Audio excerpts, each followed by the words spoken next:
தருமபுரியில் விசிக தலைவர் திருமாவளவன் பேச்சு.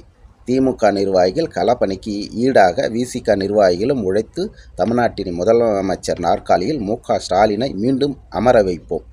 நாடாளுமன்ற தேர்தலில் நாம் பெற்ற வெற்றியை விட சட்டப்பேரவை தேர்தலில் பெறப்போகும் வெற்றிதான் வரலாற்று சிறப்பு வாய்ந்தது.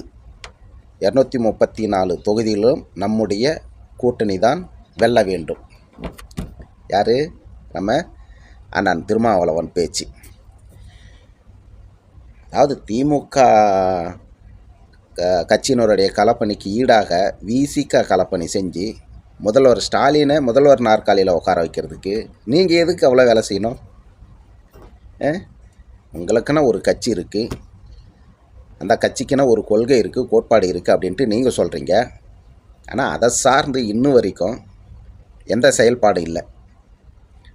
ஆனால் எப்போ பாரு அம்மையார் ஜெயலலிதாவை முதல்வர் ஆக்கணும், ஐயா கருணாநிதியை முதல்வர் ஆக்கணும், ஐயா மு.க. ஸ்டாலினை முதல்வர் ஆக்கணும் அப்படின்னு சொல்லிக்கிட்டு இருக்கிறதுக்கு உங்களுக்கு எதுக்கு கட்சி? கலைச்சிட்டு பேசாத நீங்கள் திமுகவில் சேர்ந்துடுங்களேன்.